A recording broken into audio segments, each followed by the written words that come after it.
All right. Hello again, baseball fans. It is the penultimate night of February 2025, and it is 11:08 p.m. Hope everybody's doing well. Hey, there's Nathaniel Advocate 8. How you doing, my friend? All right, returning to some Decades League action here in Action PC Baseball 2025. Getting the other PC ready for streaming. There's Bernie. So getting the other PC ready for some streaming and stuff like that. So that's what I'll be doing out of Park 26. And finally, maybe a couple non-baseball games here or there. So first up is going to be Total War Warhammer 3. So if you're a strategy fan, we're going to learn the game together. It's going to be a lot of fun. Samuel Smith joining us. The pesky Pole, who has been gone for a while. He says, Beatles. And I say, pesky Pole. There we go. All right. Glad you're doing well. So we got a pretty good slate of games here, man. It's just deciding to pick one and just one. John DFW joining us here as well. So, I'm kind of leaning toward Newhouser versus Alexander, the 1940s versus the 1910s. Of course, 1930s and the 1900s, Dizzy Dean and Rube Waddell facing off. You got Bunning and Martinez. All kinds of good stuff here. All kinds of good stuff. Anyhow, oh my God, how about it? Need summer to get here. I need summer to get here for some warmth. Well, even just spring. So you've been too busy. Pesky Pole says he's been too busy, guys. Boy, how about that? Well, I guess it's better than the extreme alternative. Better to be busy than on the other side of the daisies. I suppose that's the best way to do it. John says that he played his first 16-game tournament on Baseball Max and won the whole thing. Awesome. Way to go, John. John's showing him how it's done. Yeah, I think I'm going to jump back into that this summer or late spring because I really liked it. There were just some things that was lacking that I'm hearing now are a thing. So I think it's definitely going to be worth it. And this coming from a person who played more APBA than Strat.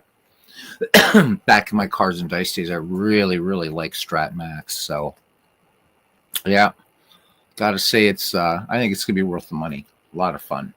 So congrats to that, John. Guys, I'm having trouble. I'm having analysis paralysis here. Samuel Smith says there's a new baseball minor leagues coming out next week. So new baseball doc. EFIS trailer looks good. I have to check that out. I guess named after the infamous EFIS pitch. High school administrator teacher. Well, maybe you're not getting old, pesky pole. Just getting seasoned. How about that? You're seasoned. Wow. So you're an administrator and a teacher. God. Yeah. So I get it. I get it. So my first day in my master's program, they're like, you really should just do your PhD. They said, because I wanted to teach, I wanted to have that freedom. And it's like, yeah. So, but I'll tell you what, and I'm not saying this because I have, a degree in education or 2 degrees in education, whatever, but teachers in the United States don't get the respect that they should. I see such a big difference in Europe, and we need to catch up here in America for teachers. We really, really do. You guys remember those old bumper stickers? If you can read this, thank a teacher. If any of you are interested in looking into just the differences, look at Finland and how high performing their students are, how their teachers are paid well, how they're regarded in Finnish society. And that's true really of a lot of the European Union, but Finland really stands out. So check it out, guys. And Pesky Pole, thank you. It's such a noble profession. It really, really is. Aaron Reed joining us in here. Cool. So you can choose a new range for your opponents, but you can't choose your specific opponents. It's just random. That's kind of cool. Hey, there we go. Yeah, actually it is. It is in a lot of countries. Germany's another one, from kindergarten through PhD. Now, it doesn't mean just anybody can just go and get a PhD. You still have to be, you still got to be good at what you're doing. You still got to get good grades. But yes, they are. Scandinavia is especially excellent in that department. But again, I lived in the Netherlands. Germany is very good. France is good. The nice thing for anybody who's an English speaker and you want to pursue a degree at the master's or doctorate level, everything's taught in English, which is really cool. And again, Finland's education system, one of the best in the world. They do it right.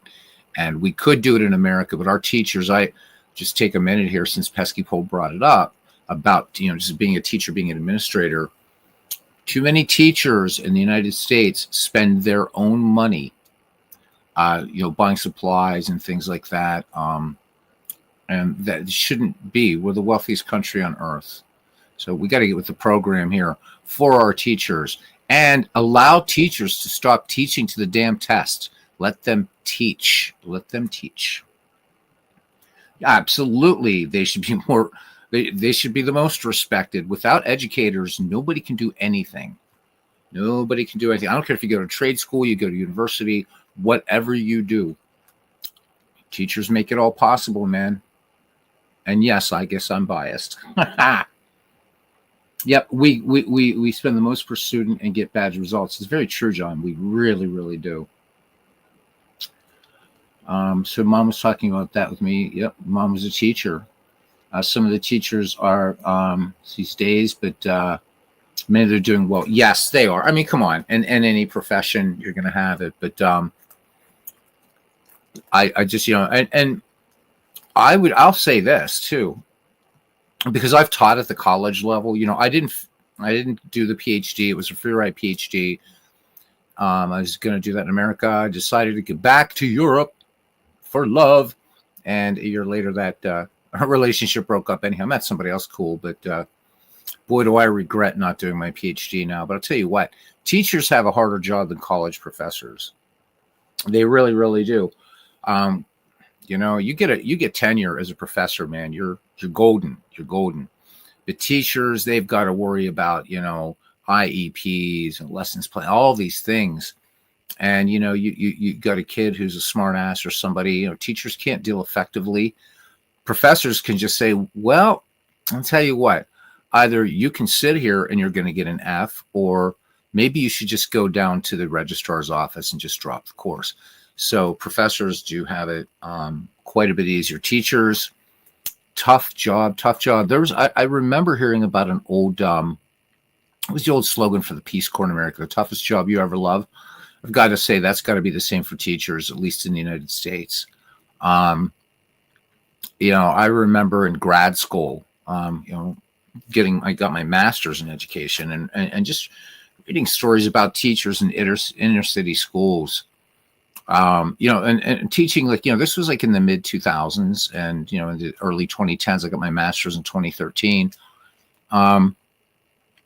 where kids were reading textbooks from 1990 and having to share textbooks and things like that. And rural schools, not much better. But even in the schools that are just, doing fine, teachers should be given the status that they enjoy in other countries. So with that being said, let's do a game. So Pesky Pole's wife is a college professor. College professors have to work. It's not like it's a cushy job, but again, you get that tenure. It's that first 6 years though, and I'm sure your wife went through it, man. If she's a tenured professor, oh my God. So within that 6 years, while you're trying to go for tenure as a professor to get that, to get that spot. For that first 6 years, the university can just let you go for pretty much any reason they want. They come in one day, yeah, we don't like the outfit you're wearing, you're out of here. So, and you have to put in so many hours doing research, everything like that. When you're a tenure track professor, you don't really have a life, but it pays off when you get it. And I'm in favor of the tenure system. But back to people that teach at the high school level, elementary school level, primary school, special needs kids, and whether you teach in a private school, public school, Um, my thing is take the handcuffs off the teachers and let them teach. Let them teach.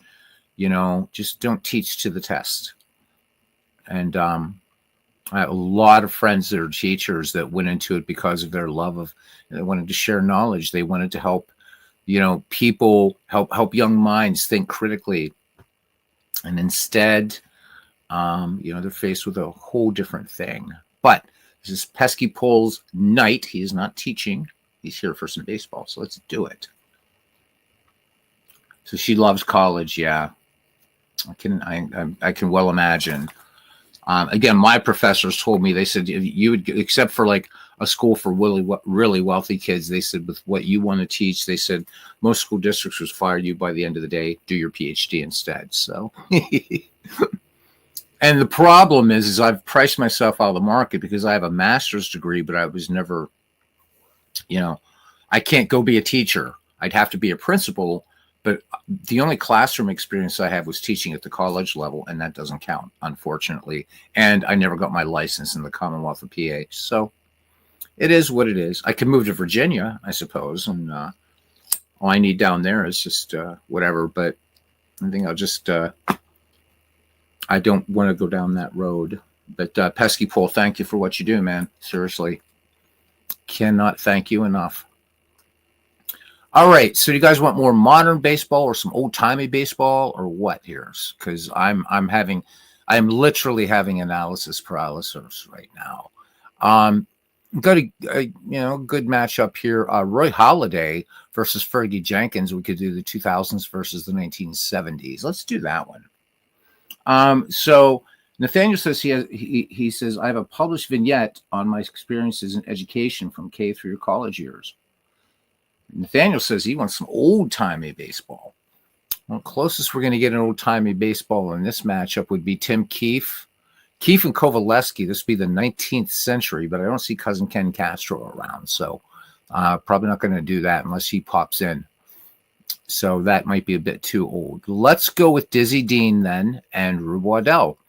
So the 1930s versus the 1900s. Waddell at 0-1 with a 7.20 earned run average, a little high for him. Dizzy Dean at 2-1 and a 4.21. We will manage or put as the home team the 1900s. We're playing in modern day Comiskey Park. I keep changing these parks around, so let's go. All right. And let me muck about here with this lineup here. Let me see. So we're facing a righty. And now, Bobby Wallace, I love you, but Hannes Wagner has got to get the start. Got to get the start. Because why, two Hall of Famers, but Wagner's going to get the nod. And we're going to move Wagner, I think, up in the lineup a little bit. Freeman, Stone. Let's just go with that. Yep. Continue. My lineup's not complete. Why is my lineup not complete? All right. Okay. Jeez, I'll just do it this way then. Now it's complete, except that it put Bobby Wallace back in. Good God. Switching between, actually, we're going to leave, for this team, we're going to put Wagner in the cleanup spot, actually. Okay. Switching between Allen Park, all these games, it's like forgetting what to do. Yes. Will you start?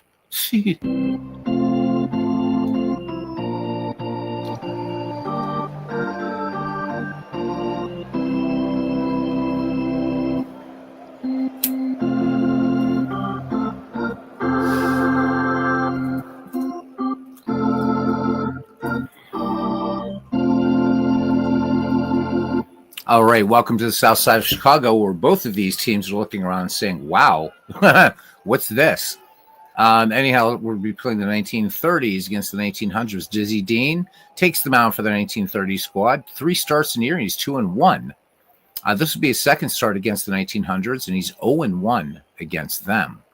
Rube Waddell will counter for the 1900s, one start in the year, and 0-1. So hopefully Rube's going to get some more innings in.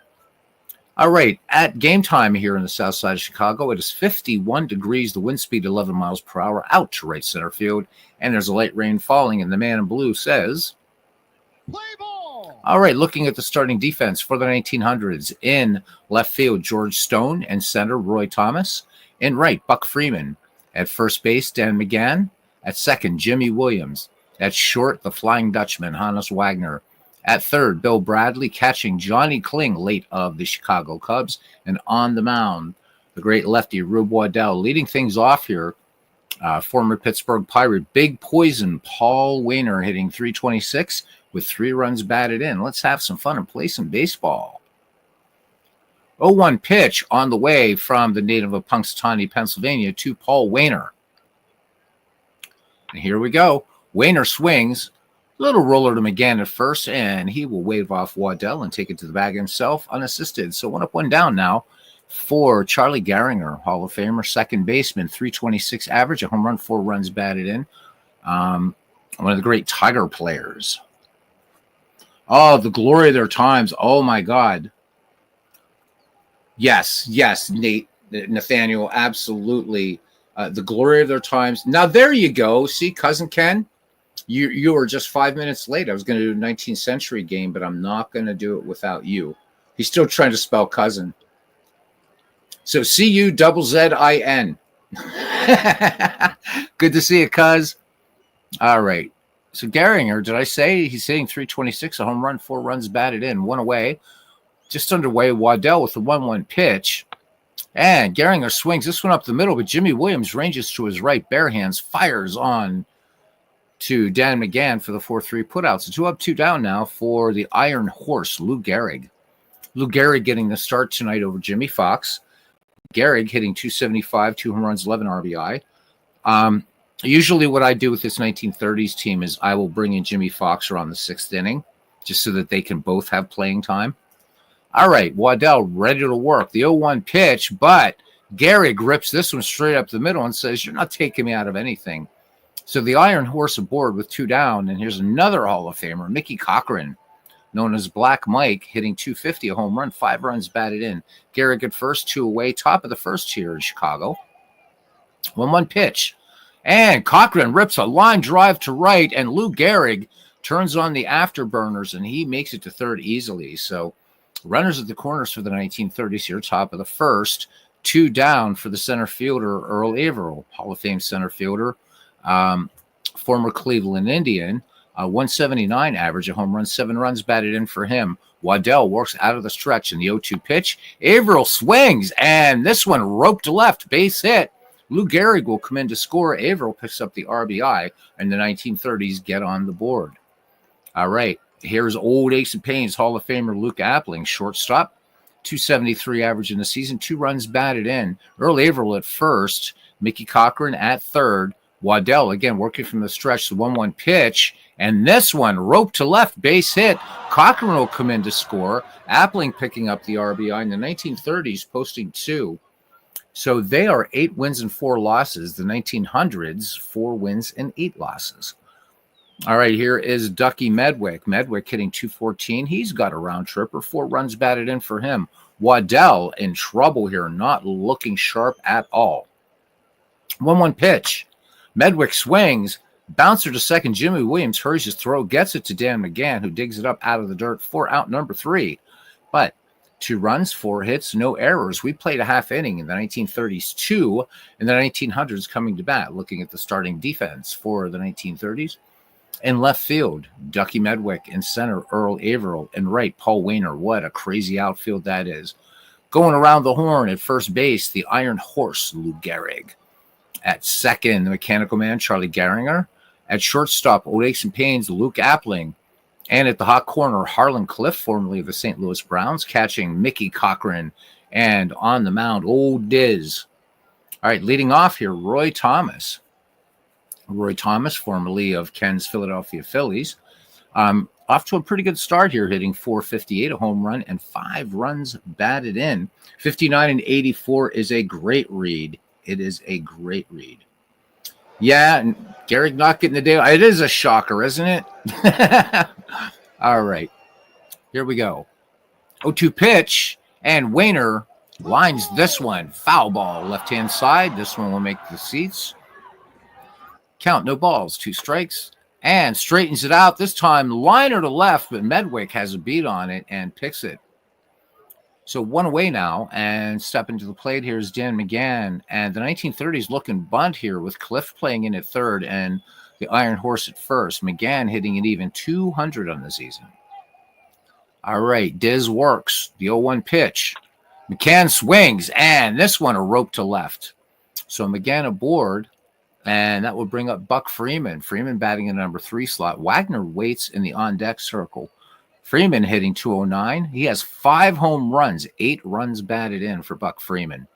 Dizzy Dean has the sign for Mickey Cochran. Here is the 1-1 pitch. Cut on this one, up the middle, base hit, and Dan McGann makes it to third. So runners at the corners, 1900s looking to answer, and here comes Hannes Wagner. Wagner off to a good start as well, hitting 306, 3 home runs in this season, 5 runs batted in here, game number 13. Diz out of the stretch. Wagner swings in the first pitch. High fly ball to right. Wayner picks it. Can of corn. Tagging at third and coming in to score is Dan McGann. And the 1900s get one back here in the bottom of the first. This is nice to see. Ken Castro saying nice to see Buck Freeman in the lineup. Buck's having a hell of a good year in this league, cuz. All right, here's George Stone. Stone hitting 250 with a run batted in. Buck Freeman at first. Freeman expected to steal about 12 bases this season. All right. Dizzy Dean peers in, has the sign for Mickey Cochran, checks the runner. 2 down, bottom of the first. And here is the pitch. And the throw down, Freeman off to the races, the slide, the tag, and he is safe.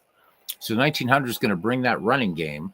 Runner in scoring position, potential tying run. Stone back in the box. And the 0-1 pitch. And the lefty swings. Long drive to right, but short of the track. Big Poison brings it down for the out. But 1 run, 2 hits, no errors. We've played 1. The 1930s lead the 1900s 2-1. It'll be Harlan Cliff, Dizzy Dean, and Paul Wayner due up here in the top of the 2nd inning. So Cliff really off to a disappointing start. He's just 5 for 38 with 2 doubles, has yet to home run. And Harlan Cliff had pop in his bat, so might be a player a lot aren't familiar with. 1-1 pitch, tapped to short, and great work there by Bill Bradley to stay on that ball. So they get cliffed by a blade of grass. So 1 away now for Old Diz. Old Diz hitting 125 in the season with a run batted in. Waddell brings it home. 0-2 pitch. Dean swing and a miss. So 2 up, 2 down, back at the top of the order for Big Poison, who grounded out back in the first. Kling sets the target. Waddell deals. 3-1 pitch. Paul Wayner draws the walk. Waddell, just not the dominating Rube Waddell you would expect. I've got to look at the rotation. This is only his 2nd start, and we're 13 games in, I should say. All right, Gehringer grounded to second, back in the first. 2 down here in the top of the 2nd. Waddell with a 1-2 pitch. And Gehringer swings, fly ball to right, and backpedaling and gloving it is Buck Freeman for out number 3. So we go to the bottom of the 2nd. The score remains 2-1. Yes, Lawrence Ritter. So, Nathaniel, I'm telling you, the glory of their times should be, if you're a baseball fan, should be required reading. It's that good.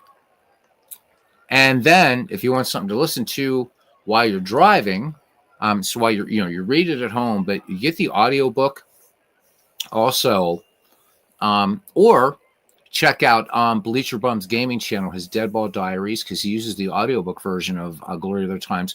So you actually get to hear Tommy Leach talking, and Sam Crawford, and just it's an amazing book. It really, really is. That said, some other books I would recommend. There's one called Tales from the Deadball Era, which I think is a great primer for Deadball, and you will find out just how wild the Deadball era was. It's one of the best books in Deadball I've ever read. Where They Ain't is another one for 1894. Specifically, it focuses on the 1894 Baltimore Orioles. Another one is Crazy '08. Samuel Smith and I, we can keep it going all day with books. So, yeah. No sack. Have to say, after seeing Dave Gardner's recent Apple Football True Cards Dice game, you want to play it more than any baseball. Go for it, Sean. You gotta. Now, I'm not gonna take your wrench away. I'm not like that. No worries, man. It's all good. All right, here's Jimmy Williams now. So the number 6, 7, 8 hitters due up for the 1900s decades. Williams, Bradley, and Kling. Jimmy Williams hitting .250 with run batted in. All right, Dizzy Dean ready to deal. 2-0 pitch. Williams drills this one. Kiss it goodbye. And the 1900s doing a little bit of long ball action. Tied up here in the bottom of the second. That one 331 feet, and it is 2-2. All right, Bill Bradley strides to the plate now, first baseman for the 1900s. These are players from 1901 to 1909. And Bradley hitting just 182 with a run batted in, so Bradley needs to pick up his game a little bit. Dean deals 0-1 pitch and drills him. So old Diz, let me see, we have an injury in the play. So Bradley is hurt. Let's see what happens when the inning changes. All right, here's Johnny Kling. Johnny Kling, an important part of those early first decade of the Chicago Cubs in the 19th century. Incredible catcher. 263 average, 4 runs batted in for Kling. Another one.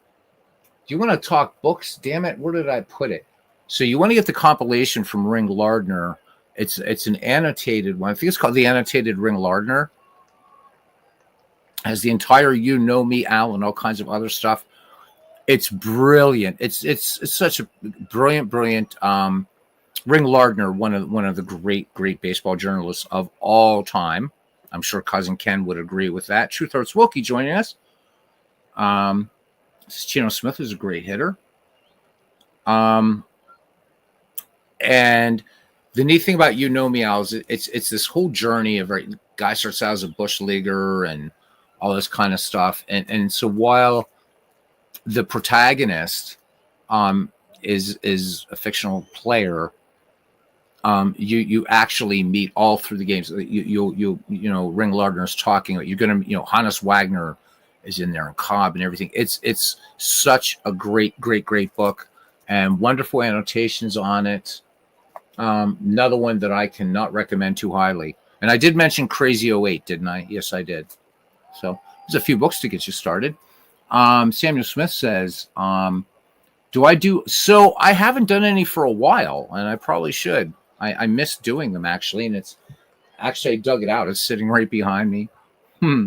Yep, Ring Lardner, amazing talent. The sad thing about Ring Lardner, of course, was after the Black Sox scandal, Lardner became just utterly disenchanted with baseball. But seriously, let me just see really quickly, because I can at least show you a picture of the book. And what I always tell you guys, eBay, if you want to buy the old baseball books, man, eBay is your best friend. And this is where I got it, I think. Just a sound. It's just amazing what you can put up. Yes, here it is. So I'll show you guys so you can see what to look for. Let me pull this over for you. Because why not? Why not indeed? But not this price. Let's not do that one. Let's do this one. There, that's better. A little bit more palatable. Everybody's like, oh, eBay. He says it's affordable. $7.21. So the annotated baseball stories of Ring Lardner. So 1914 to 1919. So he did a lot of like sort of series and stuff. I believe they're in the Chicago Tribune. So $7.21 is a great book. You can pick it up on eBay. There's some other good stuff in here. How I'm trying to remember here how big this book is now. It's kind of hefty, but it's worth it. It's such a great read, and I don't have it handy right now. I'd have to step away from the mic to grab it. But there it is on eBay, and just what the incredible books that you can find on eBay. $7.21. I think this book is like, it's almost 600 pages. Some of the best reading on the Deadbolt era that you ever will. Let me see. Since I already talked about them, I got to show them. So you got to show them. So this book, $4.17. $4.17. How a cast of cranks, rogues, boneheads, and magnets created the greatest year in baseball history. So what's nice about Crazy 08, it's not just a baseball book. And this is written by Kate Murphy. She is a huge baseball fan. I think I want to marry her. But anyhow, you definitely should read this, because not only do you get a sense of what's going on and what I and many, not only students of the game, but bona fide historians agree is probably the greatest baseball season of all time. The pennant races were crazy, but you get a real sense of what's going on in the world. What's going on in the world. Novel play for Kingdom by Thomas Sages, Civil War Baseball. There you go. Not the Deadballer, but Teammates is his all-time favorite book. Let's check it out. Let's look at it. So it's book club time. We'll get back to the game. I promise you. I promise you. I promise you. There we go. The Teammates, A Portrait of Friendship. $4.12.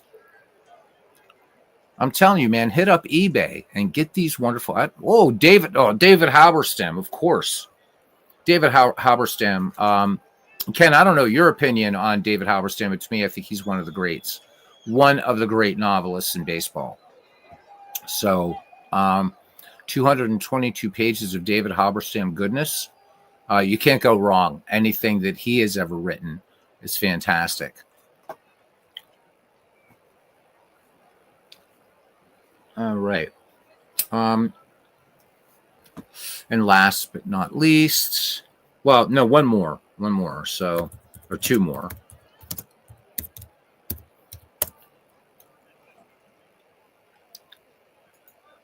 There you go. Where They Ain't. The fabled life and untimely death of the original Baltimore Orioles, the team that gave birth to modern baseball, which is very, very true. So they're really, really cool. And Bert Solomon, same author that wrote the Baseball Timeline, which I have over there, monstrously huge book. I'll get back to the game, I promise. I will in a minute. So $5.28. This is fantastic, fantastic stuff. So here, actually, I've never heard of this book. Samuel, have you ever heard of this one? How Baseball Happened, the True Story. So I'd read Baseball in the Garden of Eden, and it's fantastic, John Thorne. But this looks super cool. Might have to check this one out. How Baseball Happened. Oh, man, oh, man. So the book, The Teammates, Pesky Poe tells us is about Ted Williams dying. Oh, my God. Okay. Pesky and Dorr. Wow. Driving to see him one last time. The book is what they talked about on the car ride. Oh, my. Okay. I'm sold. I am sold.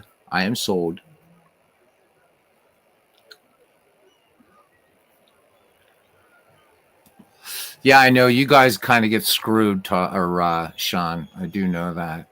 Look at all these tabs I'm opening up here. God, this is crazy.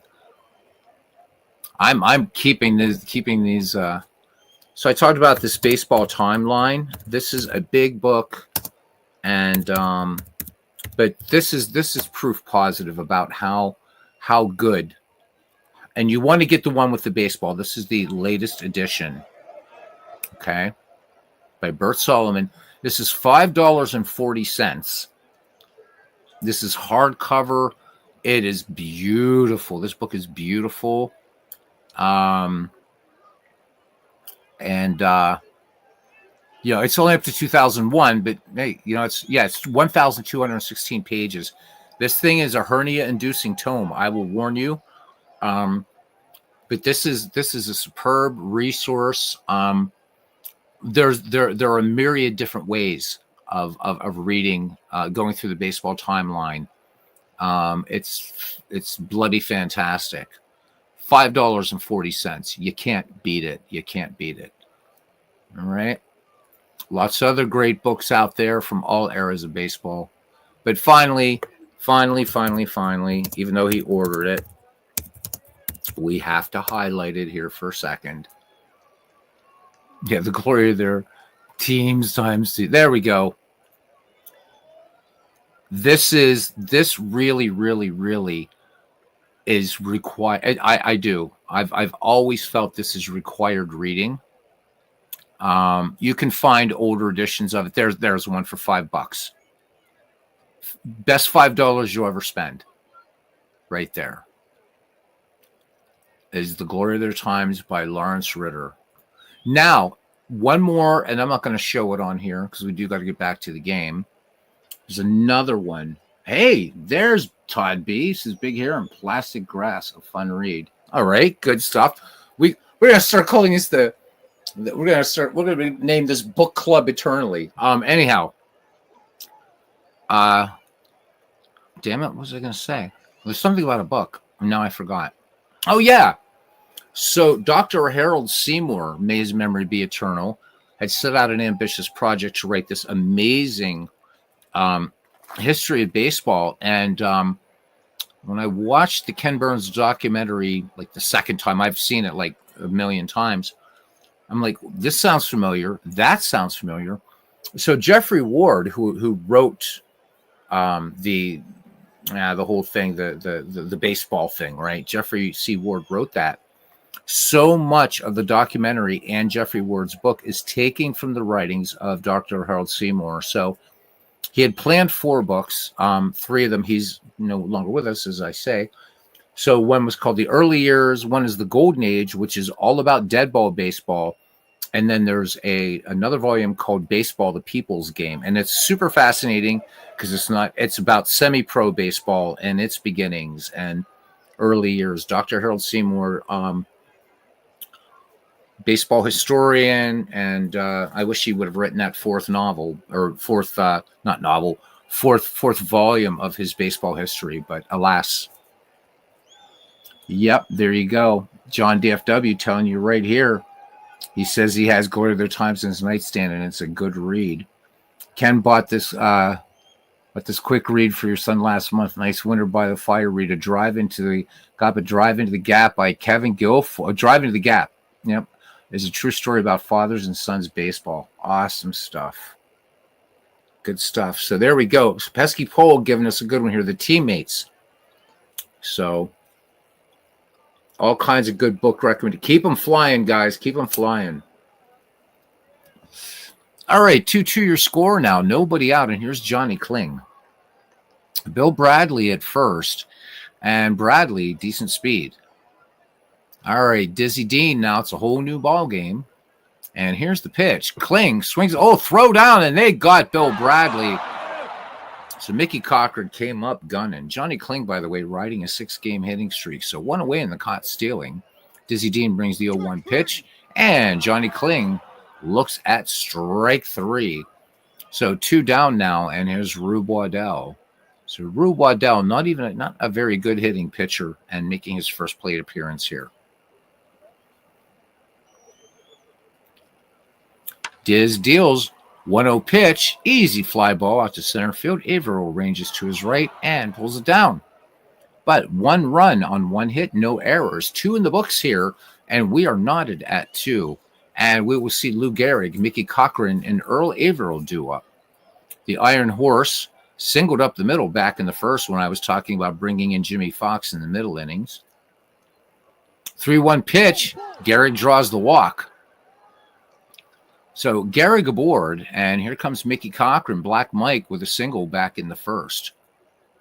Waddell deals the 1-0 pitch, and Cochran grounder, and McCann dives, gets up, and gets to the base ahead of Cochran.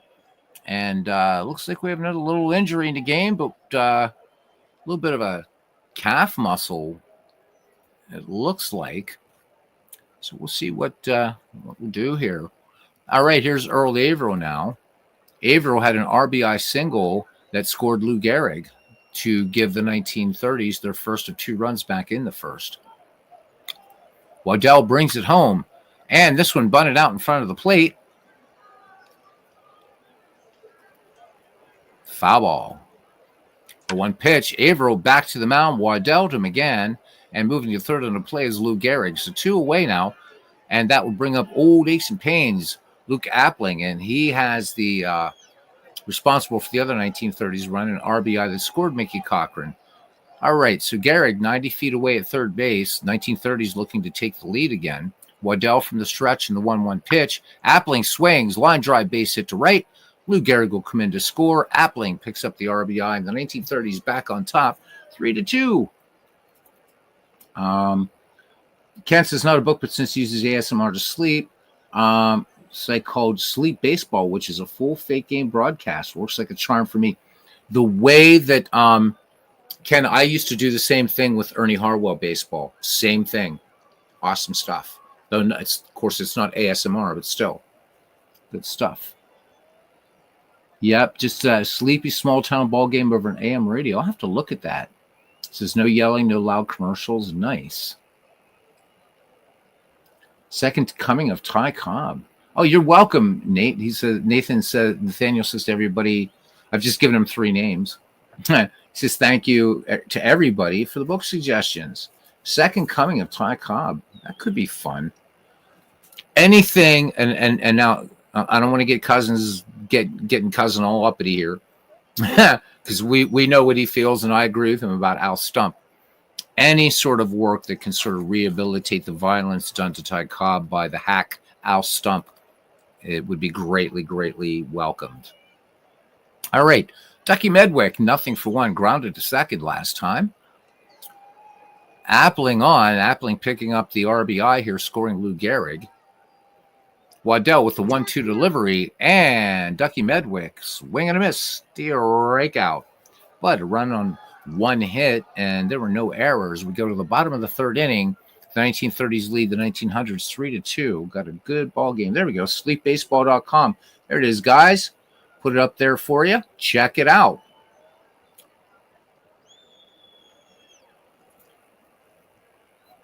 Another one from W.P. Kinsella, who wrote the, Shoeless Joe Jackson Comes to Iowa. We know what movie is based on that. But another wonderful baseball book by a wonderful Irishman, W.P. Kinsella, is called the Iowa Baseball Confederacy. It's, of course, is a pay into baseball, but it's one of the trippiest things you ever read, because it's about this baseball game that sort of takes place eternally, and it jumps back in time, forward in time. It's I can't really describe it, but I know if I was teaching at the college level, I would be having people read the Iowa Baseball Confederacy. It's an amazing, amazing book. All right, here's Roy Thomas now, leading it off here in the bottom of the 3rd for the 1900s. We're back at the top of the order. So Thomas, McGann, and Buck Freeman. Okay, so Roy Thomas lined out to left back in the 1st. And Bill Dickey into catch now. So Mickey Cochran is done. Do we have anybody else? We had a couple injuries here. Nope, so just Bill Dickey, but we don't get to see him too much in the community. So Dickey donning the tools of ignorance as Diz deals the 2-0 pitch, and Thomas slaps this one to short. Close play at first. They get Thomas by a step. So nice play there by Appling. Brings up Dan McGann, 1-for-1, singled last time up. Dean brings the 0-2 pitch. McGann swings, popped foul, third base side. Giving chase is Harlan Clift. And this one is going to make the seats. 0-2 the count. And McGann drills it out to center, but Averill on his horse goes back and grabs it. So 2 up, 2 down now. Buck Freeman singled his last time up. 2-2 pitch. And Buck Freeman looks at one on the outside corner. Strike 3. Diz picking up number 2. We go to the top of the 4th. 1930s lead the 1900s 3-2. Harlan Clift, Dizzy Dean, and Paul Wayner do up. Clift last time grounded to third. Again, having an abysmal season so far.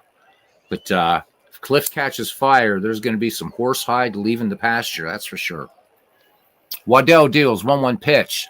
This one lined out of play, third base side. Count 1 ball, 2 strikes. And Clift looks at one in the outside corner. Waddell nibbling and getting it done this time. So 1 away. That's the third strikeout for Rube. Brings up Diz. Dizzy Dean struck out back in the second. First pitch swinging. Bouncer to Collins. And Dean tries to leg it out, but they get him. 2 up, 2 down now. And we're back to the top of the order. Right fielder Paul Wainer. Big Poison walked back in the second. Waddell with the 0-2 pitch. Wainer swings. Hard hit ball up the middle past Jimmy Williams into center field. Thomas gets it quickly. Fires it into cutoff man Hannes Wagner. So that's the 6th hit for the 1930s decade. And striding to the plate now is second baseman Charlie Gehringer. 0-2 for Gehringer. Waddell deals behind him 3-1. Gehringer lays off this one. And Waddell has now walked 3. All right, dangerous bat in there now. Here's Lou Gehrig batting with 2 down and 2 on. The Iron Horse in this game has singled and walked. So he's seeing Waddell pretty well right now. Johnny Kling sets the target for Waddell. Waddell checks Wainer at second. And Gehrig swings first pitch. High drive to left. And at the track, George Stone makes the catch. So disaster averted and side retired. No runs, 1 hit, no errors. We go to the bottom of the 4th inning. 1930s 3, the 1900s 2. It'll be Hannes Wagner to lead things off here. The Flying Dutchman with a sacrifice to score Dan McGann back in the 1st inning. Dean deals 3-1 pitch. Wagner gets the bunt down, and that's going to be a bunt base hit. Little drag bunt action there by the Flying Dutchman. And stolen bases projected to seal about 50. All right, here's George Stone now. Flied out his last time up. Wagner, good lead off first. Bill Dickey, decent arm behind the plate, but it's going to depend a lot on Dean's move to first. Check of the runner. And Wagner off to the races, and Bill Dickey isn't even going to try. Second stolen base for Hannes Wagner in the season. Bobby Wallace getting most of the starts at short right now, but we'll be remedying that, keeping Bobby Wallace for some spot starts and largely defense. He's a little bit higher rated defensively as a shortstop, at least in this game. All right, Stoney back in the box here. A 1 pitch. And George Stone, big rip and a miss. So strikeout number 3 for Dizzy Dean, and it brings up Jimmy Williams, who's 1 for 1. And that was a big old home run back in the second that briefly tied this one up. Wagner at second. Here's the pitch by Dizzy Dean. Wagner goes to third, and Wagner is caught stealing. Gun down. Wagner did not get a good enough jump. We do have a late rain falling here, so Wagner also maybe not getting the sure footing he's used to. So 2-way base is empty. Jimmy Williams back in the box now. And the 0-1 pitch. Williams drives this one into right field. Base hit. So wasted opportunity for the 1900s. Late rain continuing to fall here in the south side of Chicago as Jimmy Collins steps in. So Red Sox fans, you should know a little bit about Jimmy Collins. But anyhow, not off to a great start here. Just 1 for 16. 0-2 pitch. Collins swings and makes up for it. Line drive, base hit center field. And Jimmy Williams is going to make it to third. So the 1900s with 2 out, mounting a threat here as Johnny Kling is standing at the dish now. Struck out back in the second. Dean is shaking off Bill Dickey, has one he likes, works out of the stretch in the 0-2 pitch. Johnny Kling, rip and a miss, and comes up empty. So no runs and 3 hits, no errors. We go to the 5th. And the 1930s holding the edge here, 3-2 over the 1900s. Bill Dickey will be making his first plate appearance in this game. He's 0 for 4 in this season. Be Dickey, Averill, and Appling. due up. So yeah, so John and Cousin talking about that baseball, Sleep Baseball. Back there again. Sleepbaseball.com. And Truth Hurts Wookie, hope you're doing fine, man. You and I got to figure out a way to get on voice sometime. Talk about that podcast idea you had. I'm intensely interested. I'd like to do that. I think that'd be fun. All right, Waddell deals to Bill Dickey. 2-1 pitch, and Bill Dickey drives this one all the way to the corner, and right field, Dickey going for 3. The throw, the tag by Jimmy Collins, not in time. Bill Dickey comes on for the injured Mickey Cochran and laces a triple out to right field. All right, doesn't get any easier. Here's Earl Averill now. RBI single in the first. 0-1 pitch. And the lefty swings, hard grounder, and Williams is going to go to McGann. But coming in to score is Bill Dickey. So 4-2 now, the 1930s, continuing to show their dominance. And Luke Appling, what a day is he having? RBI in the first and an RBI in the third. 2 singles. Bases empty and only 1 out. Waddell in trouble here. We may have to think about giving the great Rube the hook here, guys. We'll see. 1-1 pitch. And this one, Jimmy Williams has it. Little sinking line drive on a short hop. Fires to McGann for 2 outs. All right, here's Ducky Medwick. 0 for 2. Waddell needs to keep this back quiet. 3-0 pitch. Medwick draws the walk, and I want Waddell to get this third out because he's due up first. When we go to the bottom of the 5th inning. So here's Harlan Clift.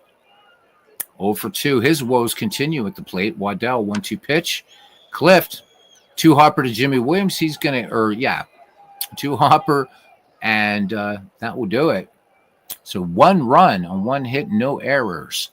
And we go to the bottom of the 5th. It's 4-2. And Rube, your day is done, my friend. Let me see.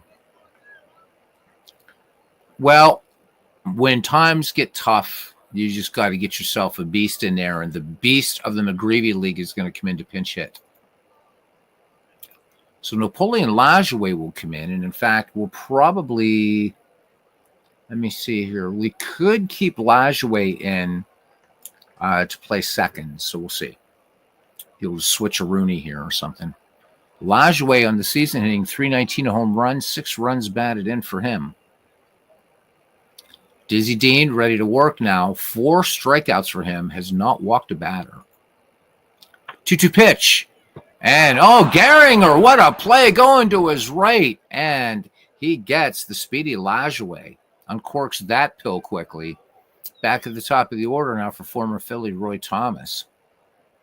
0 for 2. They're looking bunt here from Thomas. Dean brings it home. Full count. And Roy Thomas, swing and a miss. Steer right 3. So 2 up, 2 down now for Dan McGann. Last time up, he flew out to deep center. 1 for 2 in the game. Diz deals. McGann swings in the first pitch. High and deep, and a leaping grab out there at center field by Earl Averill. What a game he's having today. All right, we got to make some decisions here.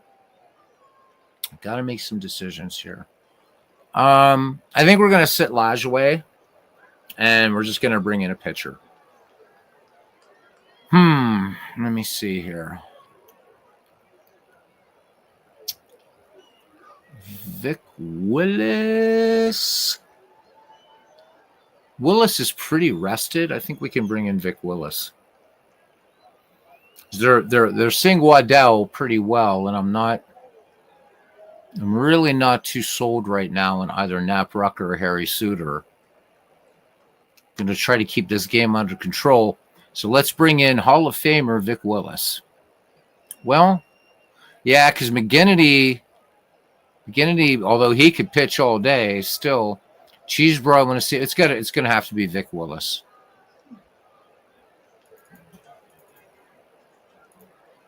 All right, Lajoie is done.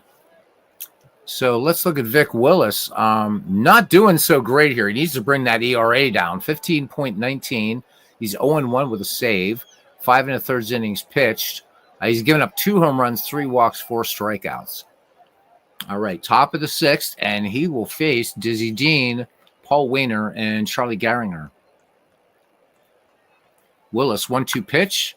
Dean, hard hit ball. Good stop out there by Jimmy Collins at third. Second grade play of the season, and Dizzy Dean is out number 1. Make good contact in that ball. We've got to keep a short leash on Vic Willis, as Paul Waner is in the box now. He is 1 for 2 with a walk. Willis comes home with it. 0-2 pitch, swung on, lashed up the middle, base hit. Might be time to go to the pen. Yeah, I definitely will let you know. Truth Hurts Wilkie.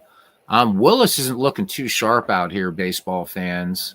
I'm going to give him this batter here. Let's see what he can do with Charlie Gehringer. Gehringer walked his last time up, 0 for 2. Willis with the 1-0 delivery.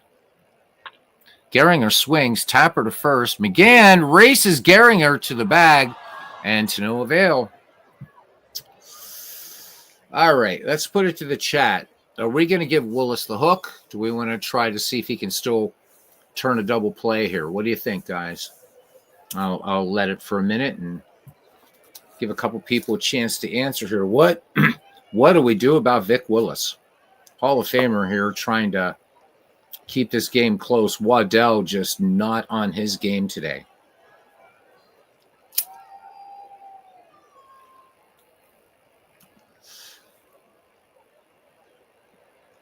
Okay. Let's look at our bullpen here and see what we have.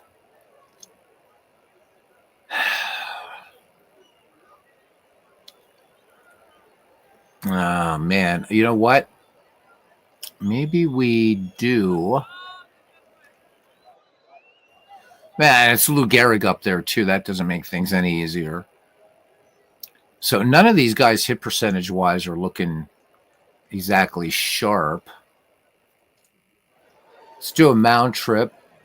And Willis isn't tired. That doesn't really tell me a lot. All right. So we're just getting Sean says yank him. All right. So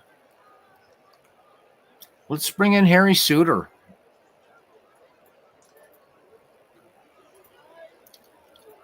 All right. So big task ahead of him. Better times ahead for Vic Willis. I'm sure he's not in the Hall of Fame for nothing. All right, so Harry Suter with a 3.86 earned run average, 4 2/3 worked in the season, a home run given up, no walks, 2 strikeouts. He has one task: to get the Iron Horse to hit into a double play and get out of this. Can he do it? So Gehrig right now 1 for 2 and a walk.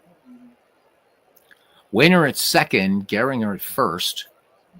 Suter deals 0-2 pitch. Gehrig, nope, base hit up the middle, and Waner will come around to score. In the 1930s, just keep doing what they just pour it on. They don't stop. RBI double there by Lou Gehrig. We're going to let Suter, he's just going to have to take one for the team. So first base is open, and Bill Dickey with a triple last time, and Earl Averill waiting on deck.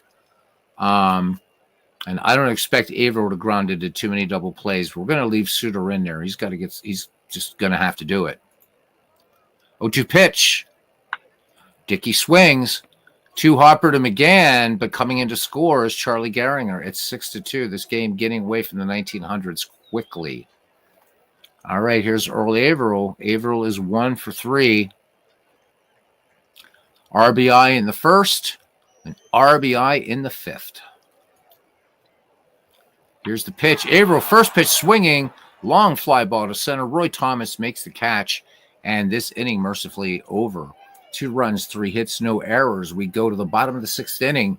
The 1930s, just all over the 1900s, 6-2. All right, here's Buck Freeman now. The right fielder with a single, and he struck out. Count full, and here we go. So Freeman draws the walk. Hannes Wagner, 1 for 2. Singled last time up and was caught stealing. Has a sac fly RBI in this game. Freeman edging off first. Dean checks the runner, throws over. Freeman back ahead of the tag. Close call there. And Wagner, oh my goodness, too high, not deep enough. Averill again covering acreage out there. So one away. Freeman quickly back to first. George Stone, he's wearing the 0 for 2 right now. 1-2 pitch. Stone hits this to short left. Medwick basket catches it. 2 up, 2 down. Or 2 down, I should say, not 2 up, 2 down. There's Jimmy Williams. Jimmy's going to stay in there, man. He's 2 for 2. Dean deals 1-2 pitch. And swing and a miss. So we go to the 7th. Still 6-2 your score. Sean continuing, he says, Susman Arsenal try to get into it with so talking about bringing Nap Rucker. We may go to Rucker when we go to the bottom of the 7th. We'll see. Pat Mahomes, the baseball player that got in a tight fight. John Rocker. Oh, he said he thought Sean said to bring in John Rocker. Well, sure, man. We just it would have been what Rocker. What he pitched in the 90s, so we just take him back 80 years, no problem. We can do that. All right, here's old aches and pains. Luke Appling, Medwick, and Clift due up here in the top of the 7th. And I would say that the 1930s hold on and win this game. Luke Appling is your player of the game. Suter deals 1-2 pitch to Appling. And that's all for Harry Suter. He's done. I've seen enough. So, oh man, I don't know. Kind of. I almost looking at the pace here. You know what? All right, yeah, we're bringing in a righty, and we're gonna go for broke here. Harry Suter's day is done, and Three Finger Brown coming in. Three Finger Brown has not made an appearance this season. So here we go.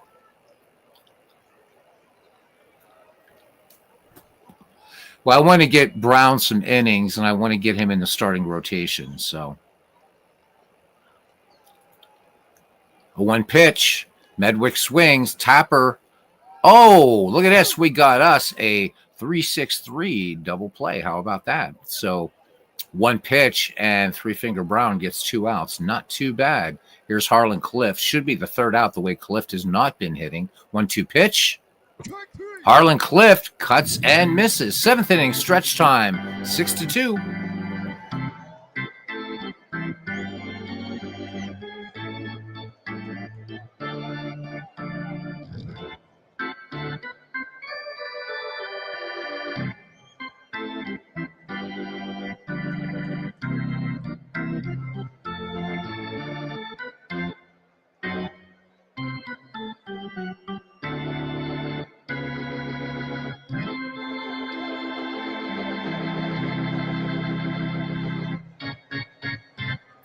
And we're back. There's been a lot of baseball on YouTube today. So our Red Sox fan, David Baseball Demos, RJO Network.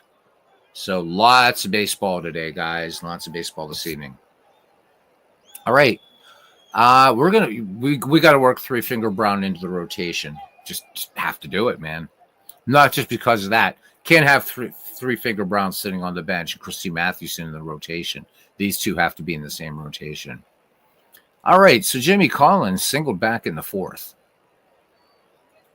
Dizzy Dean looking strong. 0-1 pitch. Gehrig to Dean. Score that one 3-1. So on away now for catcher Johnny Kling. He has whiffed twice against Diz. Johnny Kling trying to extend the 6-game hitting streak here in the bottom of the 7th. 0-1 pitch. Kling swings. This one high, this one deep, and this one out of here. Johnny Kling goes yard and continues the hitting streak. Oh, man. Now we got, I wanted to keep Three Finger Brown in there, but nope. We're going to our bench. And boy, oh boy, oh boy.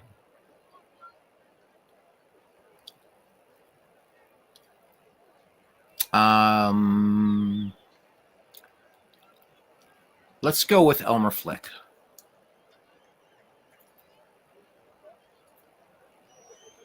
All right. So Elmer Flick's numbers look like that. He's hitting 300 with a run batted in, including a double and 2 runs scored. All right. Hall of Famer that not too many people know about. In the box now. Dizzy Dean has the sign from Bill Dickey. 2-2 pitch. And Elmer Flick looks at one on the outside corner. So Dizzy Dean sharp today. Strikeout number 7. Back at the top of the order now for Roy Thomas. 0-2 pitch. And Thomas laces one into left. 2 out. Base hit for Roy Thomas. Dan McGann, 1 for 3. And Diz checks the runner. Throws over. Thomas back safely. Peers in the 1-2 pitch. McGann swings. Fly ball. Earl Averill comes in a few paces and makes the catch to retire the side. 1 run, 2 hits, no errors. Johnny Kling went big there and cut the lead in half at least. We've played 7 here in Chicago. 6-3, and we got to go to our pen once again. All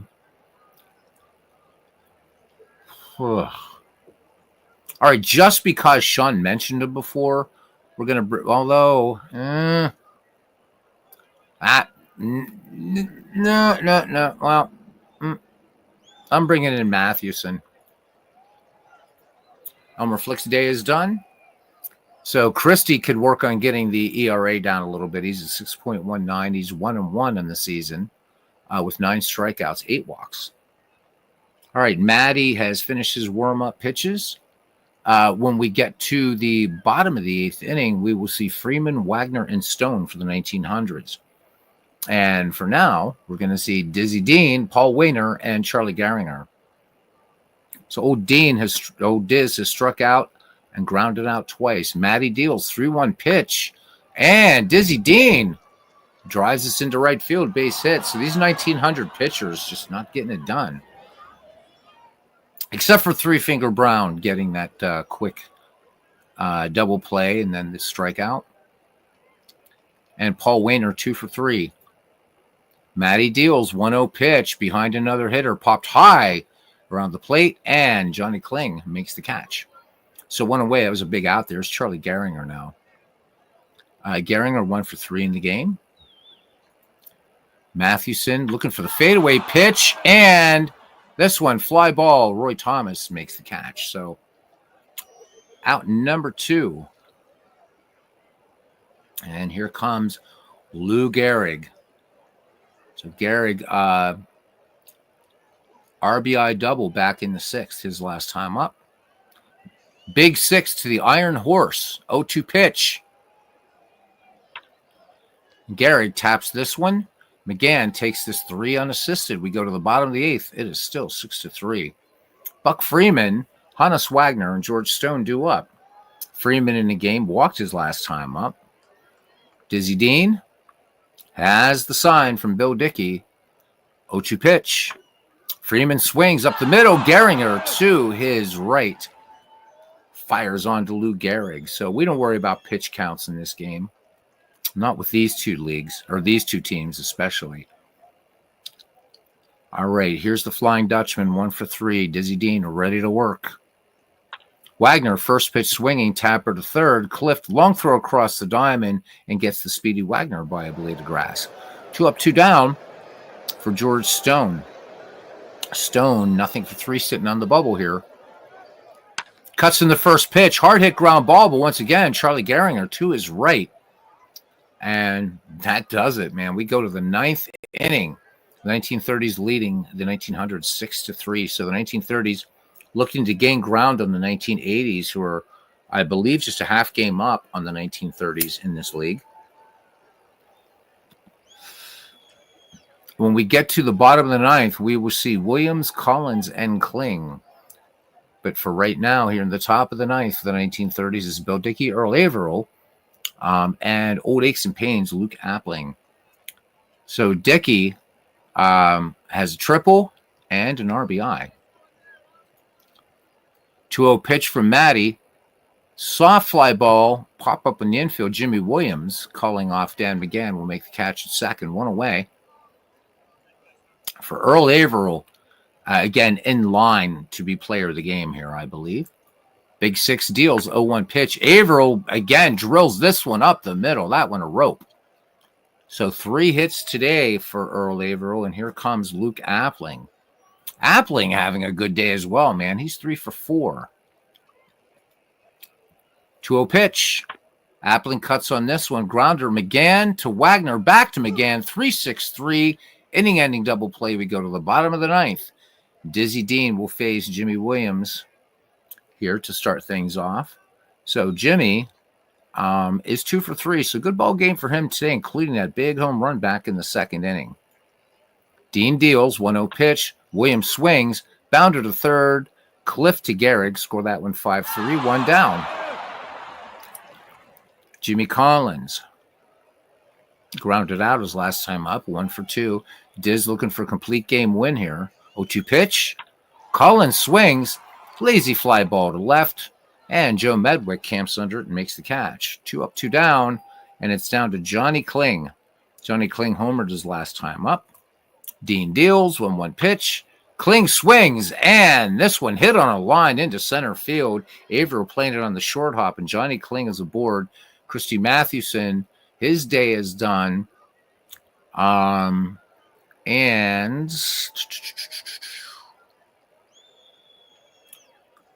Fred Tenney is going to come in to pinch hit. Although, the spirit of MV is saying Chick Stahl, Chick Stahl. So Chick Stahl will come in to pinch hit. Stahl hitting 200 with a run batted in, including a double, and he scored twice. Runner on first, 2 down. Can Chick Stahl keep it alive for the 1900s, or will they fall to 4 and 9? Dean throws over. Kling safe. Dean ready to work again. Quick check of the runner. 0-2 pitch. And, MV, it didn't work out for Chicky Stahl this time. Let's look at our game recap. All right, so the 1930s improved to 9 wins and 4 losses. The 1900s fall to 4 wins and 9 losses. 1930, 6 runs on 13 hits. There were no errors at all in this game. And the 1900s, 3 runs and 9 hits. Dizzy Dean gets the win, improves to 3-1. Rube Waddell goes to 0-2. In a losing cause for the 1900s, Johnny Kling went 2 for 4 with a round tripper. And Jimmy Williams, 2 for 4 also with a home run. For the 1930s, the Iron Horse went 2 for 4 with a double. Bill Dickey 1 for 3 with a triple. Paul Wayner went 2 for 4. Only one triple in the game by Bill Dickey, who came on for the injured Mickey Cochran. Home runs in this game, interestingly enough, hit by the dead ball guys. So a home run by Jimmy Williams, again by Johnny Kling. Let's look at pitching.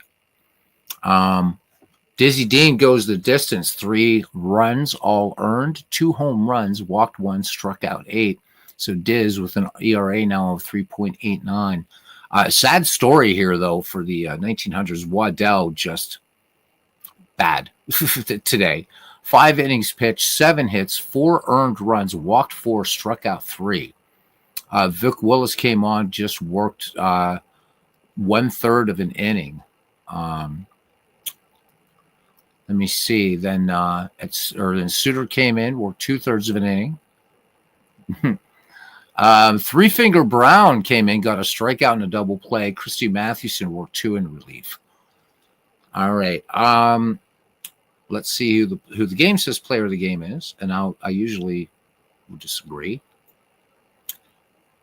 Giving it to Dizzy Dean. So I'm giving it to Earl Averill. Earl Averill is your player of the game. All right. So the standings will update here in a second. And then we'll just auto-play out a few games and we'll get the hell out of here. Yeah, Rube was thinking too much about fire trucks. How about it? All right, so right now they are a half game behind the 1980s, and the 1980s do have a game. Let's see who they're playing. We're not going to do it tonight, but I just want to see who they're playing. And thank you guys for coming in. 12 people hanging out here at the old Ball Orchard. All right, so the 1980s. Wow, Bunning and Martinez. That's going to be a good game. 1960s is 7-5. The 1980s at 9-3. So we're going to leave that one. Let's do Brown versus Roberts. 50s versus or the 90s versus the 50s. Autoplay. Boop. And Clemens gets the win. Lou Burdett takes the loss. This was a 1-0 game. That would have been fun. Not a no-hitter, 3-hit shutout. Roger Clemens goes to 1-2. Lou Burdett falls to 1-2. Omar Vizquel, I'm sorry, 3 for 4. The double, or what made me say Jose. All right. Anyhow, the 19th century versus the 1920s, we're going to save for another night when Cousin Ken is in here early enough. All right, Roy Halladay, Fergie Jenkins. Wow. We'll see them match up again. Let's just autoplay this one. Catfish Hunter gets the win. Halladay takes the loss. Chipper Jones goes 2 for 4 with a home run. It's a great game for Chipper.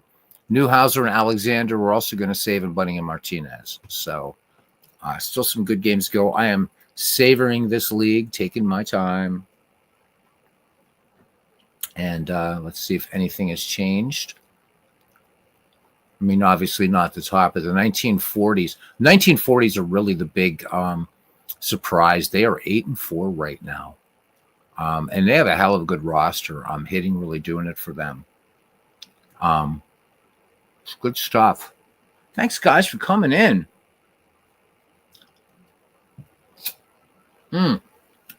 Let's look at this 1900s really quickly, who are now in last place. The 19th century surging a little bit here, guys. They're at 5-7. They've been in the cellar for the longest time. But got to look at this rotation here. So Cheesebro, McGinnity, Waddell, Mathewson. Yeah, Brown. So Brown's a spot starter. I almost want to go with a four-man rotation with these guys at this point. I only got one lefty, and I think maybe we'll move McGinnity to a spot start, and I don't know. See, I want to bring another lefty, but Addy Joss. Look at Addy Joss there. Let's look at real stats here just for a moment here. I almost want to get Joss in the mix as well. That would help to look at pitchers. There we go. Addy Joss inactive right now. Can't do anything about that. Well, I think we bring in Eddie Plank for another lefty. Let's bring in Eddie Plank. No, he's inactive. There's nothing I can do. This right now, this rotation is what it is. So, okay. All right, so thank you for coming in tonight, guys. This was a lot of fun. Hadn't really planned on doing any baseball, but there you go. And great baseball book talk there. So hopefully you guys might pick up a couple books there. Nathaniel said he picked up Glory of Their Times. You're going to love it. You're going to love that book, Lawrence Ritter. You know, you got to remember when he wrote this book, too, this was back in the day when, you know, I mean, interviews, it was a whole different kind of thing, but the game is, the book really is considered and just one of the greatest works on baseball ever done. It's still a book that I return to. It's not a book that you'll read once and put down and never read again. It's fantastic. Hey, how about it? Really good people tonight. You're welcome, cuz.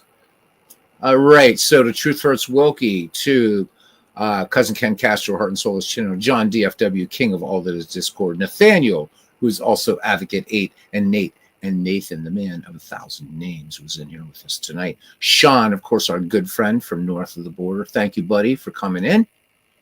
Did I say Truth Hurts Wilkie? I'm just going to say it again because he and I are thinking about a podcast, and that's all we're going to say. No, we're not going to tell you what it's about or anything like that.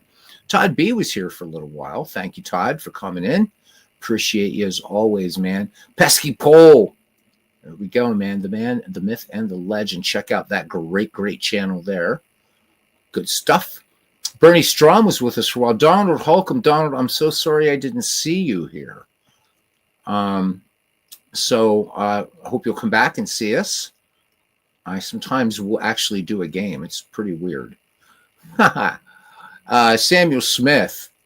He's the one that brought up Read the Glory of Their Times. How about it? So, Sam, thank you. Digital Diamond Baseball coming up soon, guys. Soon to be released. Looking forward to that. Aaron Reed was with us for a while. I think we got pretty much everybody. Yep, that's it. That is it. So, guys, until the next time, we'll see you around the batting cage. Good night.